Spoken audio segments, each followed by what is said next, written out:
Bom dia, irmãos.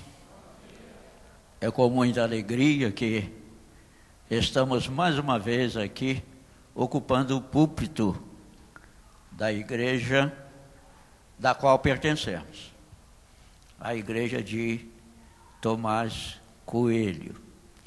E eu fico alegre porque me dão oportunidade, tá? Oportunidade de estar falando da palavra de Deus. E eu costumo dizer, né, porque jubilado, mas não parado, né, Fábio? Jubilado, mas não parado.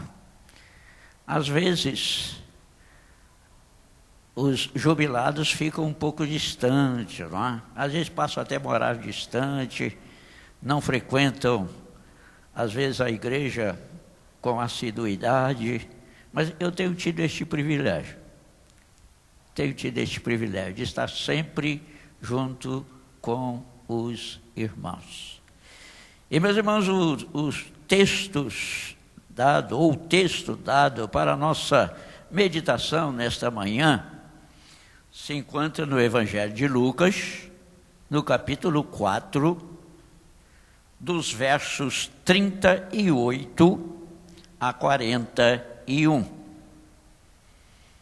Evangelho de Lucas, capítulo 4, versos de 38 a 41. Abrindo a palavra de Deus, conserve ela aberta. Eu digo sempre, Deus fala conosco através da sua palavra escrita. E nós vamos fechar os nossos olhos. Vamos falar com o Senhor neste instante. Oremos. Graças te damos, ó Pai, pelas bênçãos que tu mesmo tens derramado sobre nós, nos dando a vida, a saúde, o privilégio, Senhor, de sermos teus filhos, pela mediação de Cristo Jesus. E tu mesmo nos trouxeste à tua casa, nesta manhã, para prestar-te culto, no qual já cantamos louvores a ti, já lemos a tua palavra, já falamos contigo em oração, como fazemos agora. Mas abrimos a tua palavra nesses instantes, Senhor, para meditarmos nela. E para isto suplicamos que abra os nossos entendimentos, para que compreendamos a tua palavra, compreendamos a tua vontade e também coloquemos em prática em nossas vidas. Abençoa, Senhor, o teu povo. Toma nas tuas mãos. Nós te pedimos, nós te agradecemos, em nome de Jesus. Amém. Vamos ler a palavra de Deus, como dissemos, Lucas capítulo 4, versos de 38 a 41. Façamos esta leitura responsivamente. Leiamos então. Deixando ele a sinagoga, foi para a casa de Simão. Ora, a sogra de Simão achava-se enferma, com febre muito alta, e rogaram-lhe por ela.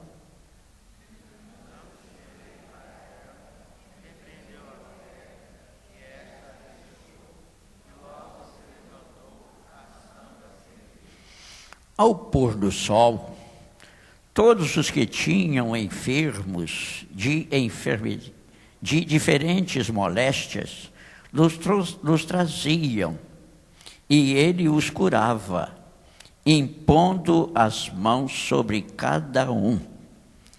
Também de muitos saíam demônios, gritando e dizendo: Tu és o Filho de Deus. Ele, porém, os repreendia, para que não falassem, pois sabiam ser ele o Cristo. Deus mesmo nos abençoe com a sua santa e bendita palavra lida. Amém.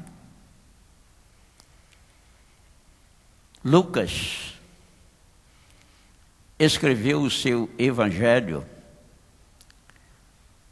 com o propósito de tornar Jesus conhecido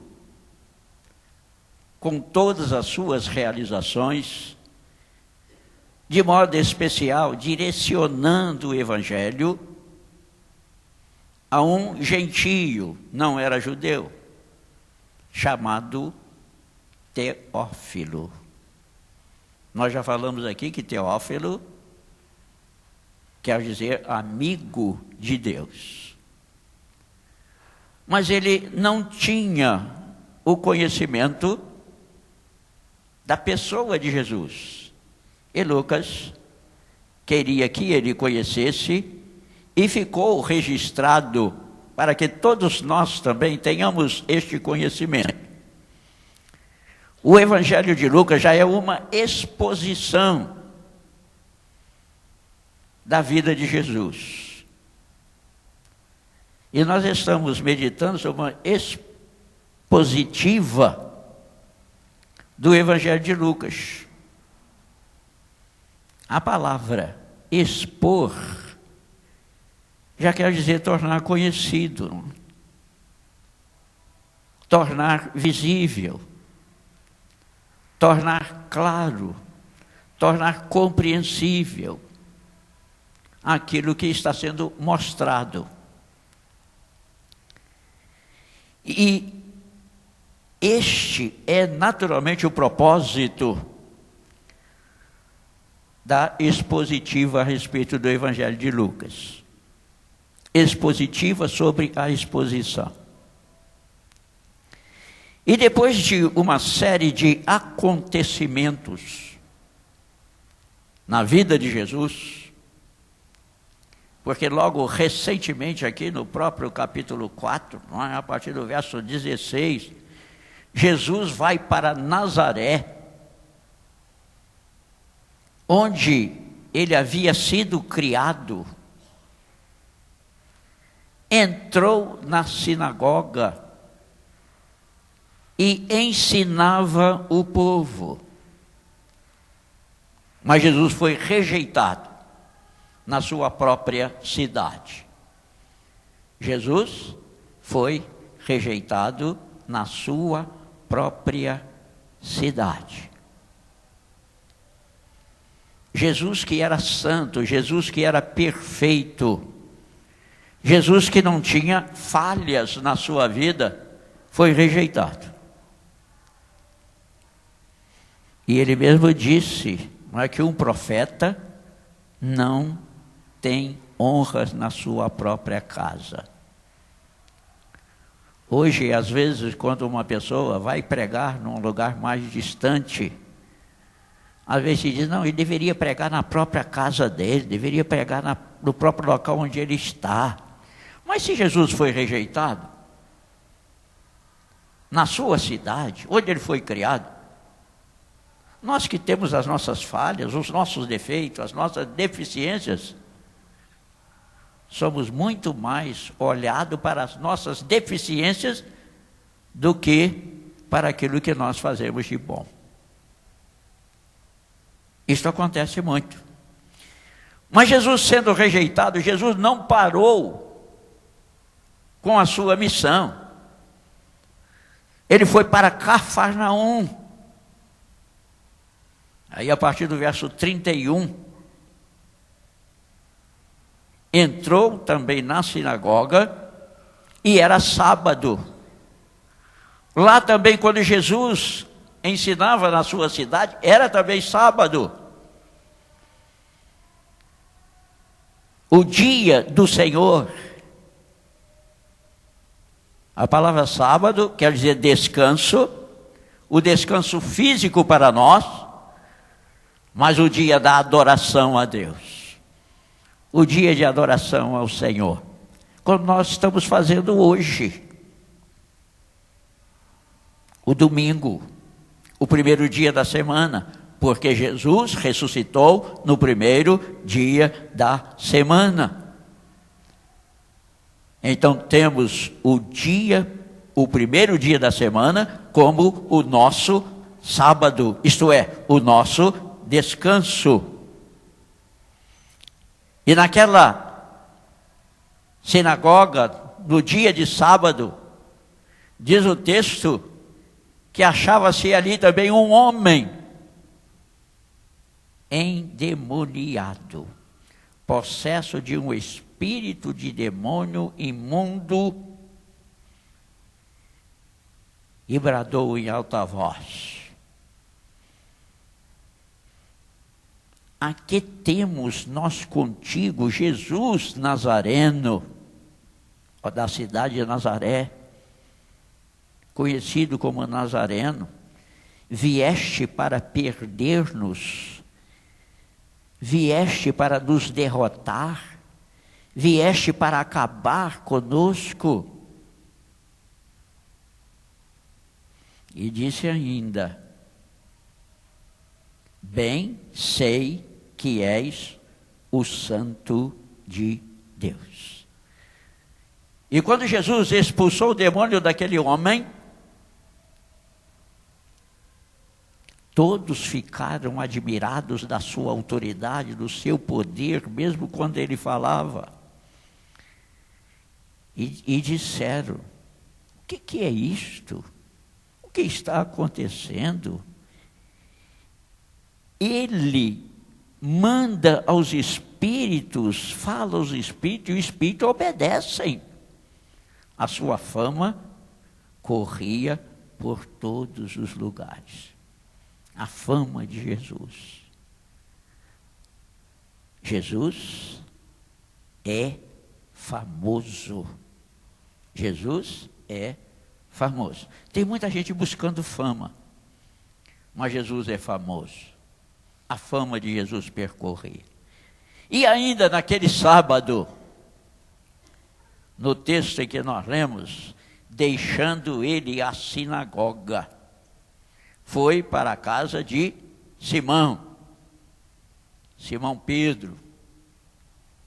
Muitas vezes aparece Simão, outro lugar aparece Pedro, outro lugar aparece Cefas, mas é o mesmo homem, o mesmo apóstolo, o mesmo discípulo de Jesus. Foi para a casa de Simão. Ora, a sogra de Simão achava-se enferma, com febre muito alta, e rogaram-lhe por ela. Estes episódios aqui são registrados pelos 3 evangelistas, Mateus, Marcos e Lucas. Acontecimentos que foram realizados em um sábado, quando os judeus diziam que não pode se fazer nada, não pode se fazer milagre, não pode dar assistência àquele que está necessitado. Mas Jesus, sendo o Senhor do sábado, sendo o Senhor de todas as coisas, sendo o Senhor dos céus e da terra, podia e pode fazer o que ele bem quiser. Entraram na casa de Simão. Simão tinha sogra. É o único acontecimento que fala que um dos apóstolos tinha sogra. Porque ele era casado. Era casado. Segundo os historiadores, Simão Pedro, ao casar, foi morar com a sogra em Cafarnaum. Porque Simão, bem como seu irmão André, era da cidade de Betsaida. Mas ele, casando, foi morar na casa da sogra. Possivelmente a sogra já fosse viúva também. Foi morar na casa da sogra. E vivendo lá, como discípulo de Jesus, recebeu a visita de Jesus na sua casa. Eu não quero nem dizer que seja uma visita, mas uma estada ali, um acontecimento, que Jesus ficou ali um pouco mais. Não foi apenas uma visita. E, meus irmãos, não só Simão era casado, como a Bíblia fala que os demais apóstolos também. E tem aí um dito, não é, de que esse Pedro tenha sido o primeiro papa da igreja. Se for verdade que Pedro tenha sido o primeiro papa, o papa era casado. O papa tinha família. Mas não é uma pregação de que o apóstolo ou o sacerdote tivesse que permanecer solteiro. Ainda que isso pudesse, não é, alguns que tivessem de ir para lugar distante e levar família, e talvez fosse difícil, pudesse até acontecer. Mas o apóstolo Paulo, lá na sua primeira carta aos Coríntios, primeira carta de Paulo aos Coríntios, no capítulo 9,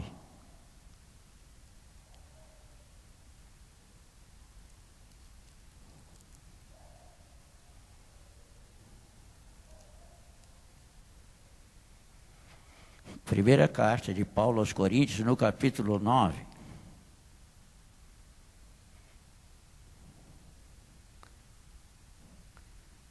a partir do verso 4 até o verso 6, Paulo vai falar também que os demais apóstolos eram casados. Ele diz assim: não temos nós o direito de comer e beber, e também o de fazer-nos acompanhar de uma mulher irmã, como fazem os demais apóstolos e o irmão do Senhor, e Cefas. Cefas é Pedro. Pedro era casado, e Paulo está dizendo, os demais apóstolos, ou somente eu e Barnabé, não temos direito de deixar de trabalhar. Aí está falando no sentido de ser também, não é, assistido pela própria igreja, mas de que eles teriam o direito também de casar, como os demais apóstolos, diz ele. E quando ele fala Cefas, ele está dizendo que Cefas era casado, e que os demais apóstolos também tinham uma mulher como esposa, como sua companheira, como tinha Pedro tendo uma sogra dentro de casa. Todo genro sabe que a sogra é uma mãe da filha dela, né, do filho dela, mas é uma mãe. E pode ser uma mãe também para o genro, não é? Uma mãe também para o genro, no sentido do tratamento, né, do cuidado. Porque se não fosse mãe, não poderia ser sogra, não é? Então logo, Pedro tinha a sogra. E acontece que a sogra de Pedro estava enferma. Mateus, ao registrar o fato, diz que ela estava ardendo em febre.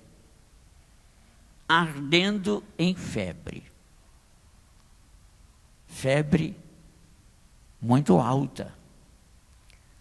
Marcos diz que ela estava com febre. E Lucas diz que estava com febre muito alta. Olha o cuidado do médico, né? O médico, ele fala de modo diferente. Estava com febre muito alta. Uma febre muito alta, irmãos, causa uma série de problemas na vida de uma pessoa. Numa ocasião, isso há mais de 50 anos passados, não faz tanto tempo assim, né? Mas há mais de 50 anos, eu estava com febre. E fui saindo da casa para ir ao médico e senti uma tonteira que eu não podia continuar andando. Como estava ainda pertinho de casa, eu voltei, sentei, esperei por um pouco, aí depois senti melhor, fui ao médico. Chegando lá, o médico pôs o termômetro, disse que eu estava com 41,5 de febre. Estava queimando de fato. Queimando de fato. Mas ele perguntou, você está com febre? Eu disse, olha, eu estava, mas agora parece que melhorou. Eu não estava sentindo tanto quanto eu havia sentido um pouco antes. Talvez estivesse bem pior quando eu sentia a tonteira que não podia andar. E aqui, Lucas tem o cuidado de dizer que estava com febre muito alta. Febre muito alta. Mas falaram com Jesus. Não diz quem falou. A importância não é nem no apóstolo Pedro, nem na sogra de Pedro, nem quem falou com Jesus, mas a importância está em Jesus. Jesus que é o Senhor da nossa vida, é o Senhor da nossa saúde, é o Senhor de todas as coisas. E quando falaram com Jesus, diz o texto, inclinando-se ele para ela, repreendeu a febre e esta a deixou. E logo se levantou, passando a servi-los. Mateus e Marcos diz que Jesus a tomou pela mão. Quando tomou pela mão, a febre a deixou. Lucas diz que Jesus repreendeu a febre. Geralmente, uma repreensão se faz a um ser vivo, não é? A uma pessoa. A uma pessoa. A uma enfermidade, repreender a uma enfermidade. Alguns dizem que possivelmente Jesus estivesse vendo por trás daquela febre a ação de Satanás. E ao repreender a febre, está repreendendo a Satanás. Para perturbar a estada de Jesus ali naquela localidade. Mas Jesus repreendeu. E a febre a deixou. E ela se levantou. Porque estava acamada, estava deitada, estava abatida com a enfermidade. E ela se levantou e passou a servi-los. Vê a pluralidade aí. Passou não apenas a servir a uma pessoa, mas a todos. E servindo as pessoas, estava servindo também a Jesus. Servindo também a Jesus. Quando Jesus cura alguém, e eu estou falando agora da enfermidade do pecado. A enfermidade mais terrível. A enfermidade que pode também atacar o próprio corpo com os feitos do pecado da pessoa, matando o próprio físico, mas matando também a alma, lançando na condenação. E quando Jesus cura, ele cura para servir. Para servir. servir uns aos outros. E servindo uns aos outros, estamos também servindo a Deus, servindo a Jesus, que quer que amemos uns aos outros. E amando uns aos outros, estaremos também servindo uns aos outros. A sogra de Pedro, não sabemos o nome dela, não era importante o nome. O nome importante aqui é Jesus. Jesus. Embora apareça o nome de Simão, porque era um apóstolo, era um discípulo. Mateus registra que Tiago e João também foram com Jesus para lá. E por certo André também estivesse irmão de Pedro. 4 dos apóstolos ali presentes também. Mas a pessoa mais importante, da qual o texto nos chama a atenção, é a pessoa de Jesus. É este Jesus que Lucas queria que fosse bem conhecido por Teófilo, e quer que você também conheça muito bem. Saiba que Ele é o Senhor, que Ele é o Salvador, e que Ele deu a sua vida por nós. Possivelmente essa cura da sogra de Pedro tenha sido também no sábado. Mesmo sábado que ele entrou lá na cidade dele, cidade de Nazaré, o mesmo sábado que entrou em Cafarnaum, cidade próxima, e o mesmo sábado curando a sogra de Pedro. Logo a seguir, no verso 40, diz: ao pôr do sol, todos que tinham enfermos de diferentes moléstias nos traziam, e ele os curava, impondo as mãos sobre cada um. Ao pôr do sol. O dia para os judeus começava depois que o sol se punha, ao pôr do sol, e terminava também ao pôr do sol. Então estava terminando ou terminado o dia de sábado e começando o primeiro dia da semana, o nosso domingo hoje. O primeiro dia da semana. Outro acontecimento sobremodo relevante, e que todos eles enaltece, isto é, engrandece, ou proclama o nome de Jesus. Porque nós falamos que nós engrandecemos o nome de Jesus, mas o nome de Jesus já é grande.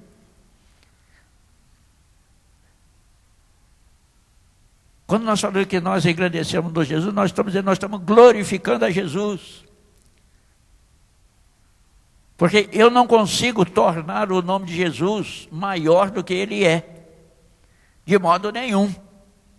Jesus é grandioso, ou grandiosíssimo, né? O superlativo absoluto aqui, que ninguém pode aumentar nada, mais nada.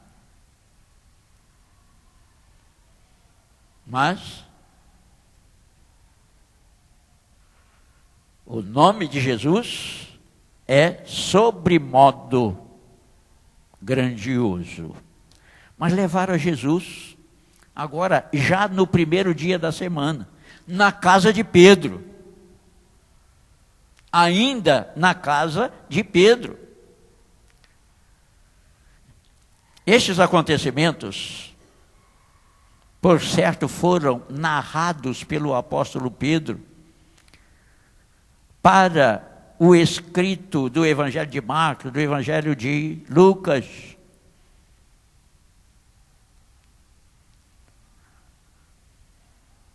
Foi proveitosa a memória de Pedro, porque Pedro era testemunha ocular destes fatos, destes acontecimentos, na sua própria casa, curando a sua própria sogra.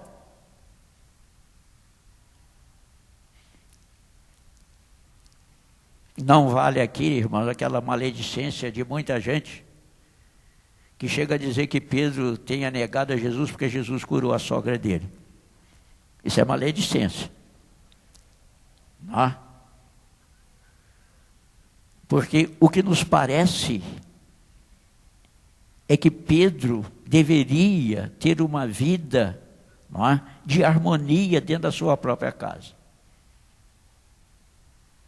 E Jesus curou a sogra dele para o bem da casa, para o bem da família. Nós vemos que naquele acontecimento houve harmonia. Houve harmonia. Todo mundo ali em harmonia. Mas ainda na casa de Pedro, olha, da cidade, né, todos os que tinham enfermos de diferentes moléstias, los traziam, e ele os curava, impondo as mãos sobre cada um deles.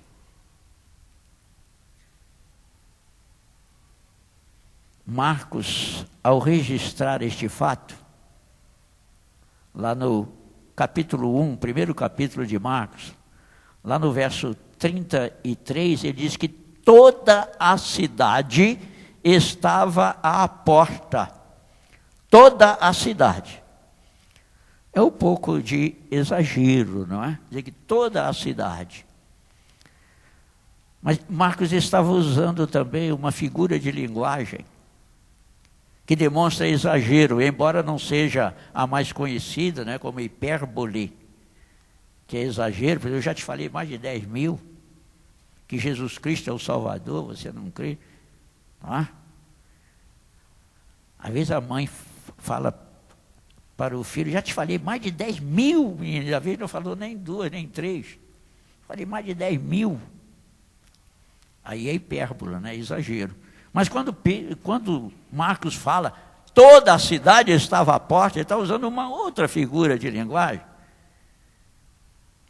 chamada sinédoque, que nós não usamos muito, não. É que usa a parte pelo todo, o todo pela parte, não é? E Marcos estava usando a parte enferma, não é? A parte endemoniada, que estava à porta da casa de Pedro. E ele falou, toda a cidade. Mas toda a cidade que tinha os seus problemas, não é? Com os seus problemas estava ali a presença de Jesus. A presença de Jesus. Buscando o quê? A cura. Buscando a cura. E o livramento dos demônios. Livramento dos demônios. E Jesus, impondo as mãos sobre cada um deles, os curava. Curava. Tanto os que estavam enfermos como os que estavam endemoniados. Eram curados também, porque não tinham mais a perturbação do inimigo que os transtornava. Todos eram libertos. Jesus é o Senhor. Jesus é o Senhor. O último versículo diz, também de muitos saíam demônios, gritando e dizendo, tu és o Filho de Deus. Ele, porém, os repreendia, para que não falassem, pois sabiam ser ele o Cristo.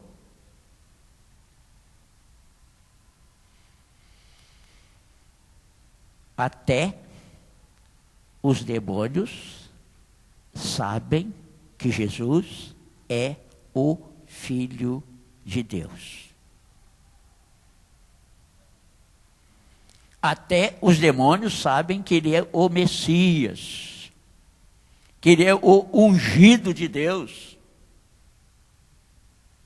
E tem gente que não crê.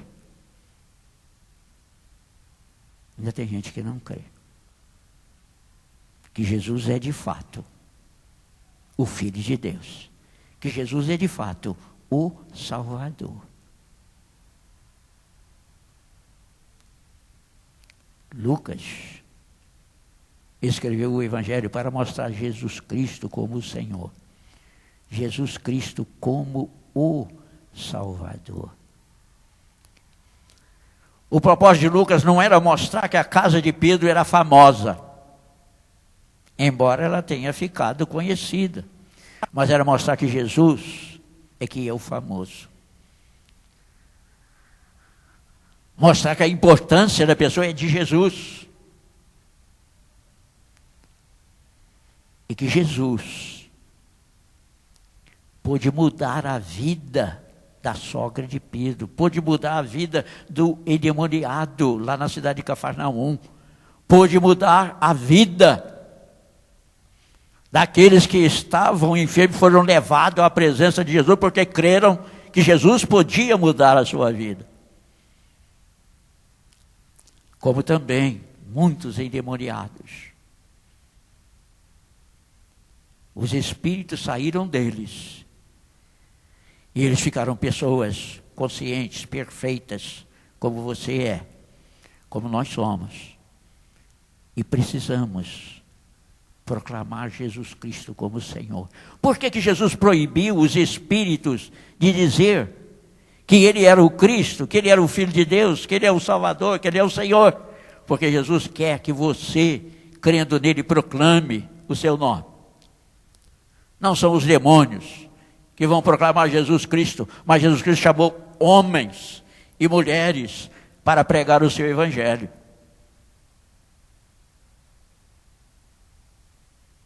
E você também tem essa responsabilidade. Pregar Jesus Cristo como Senhor e Salvador. Ainda há pouco, conversando com o nosso irmão Abel, ele estava falando para mim, eu achei importante dizer que o Jefferson, o goleiro do Botafogo, goleiro da seleção brasileira, está distribuindo Bíblias para os seus companheiros, jogadores, distribuindo Bíblias, pregando a palavra de Deus. Quem sabe você tem oportunidade também e não faz. Quem sabe você tem a oportunidade de falar de Jesus, de numa expositiva, falar de Jesus como o Senhor e Salvador, mas não faz. A fama de Jesus corria pela cidade, tem lugar que diz que corria acelere, isto é, rapidamente, porque as pessoas falavam de Jesus, proclamavam Jesus, anunciavam Jesus, para que outros também tivessem o conhecimento da pessoa de Jesus, crendo também nele como único, eterno e bendito Salvador. Que sejamos nós também, irmãos, proclamadores deste Evangelho, do amor de Deus para a salvação de muitos que nele crê. Jesus mesmo diz: quem crê nele tem a vida eterna.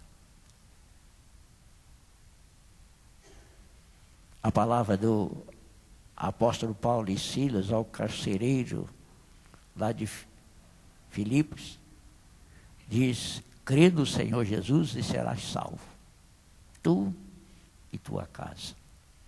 Proclamemos Jesus Cristo como o Senhor das nossas vidas, para que muitos outros venham também a crer nele para a salvação das suas almas. Deus mesmo nos abençoe. Amém.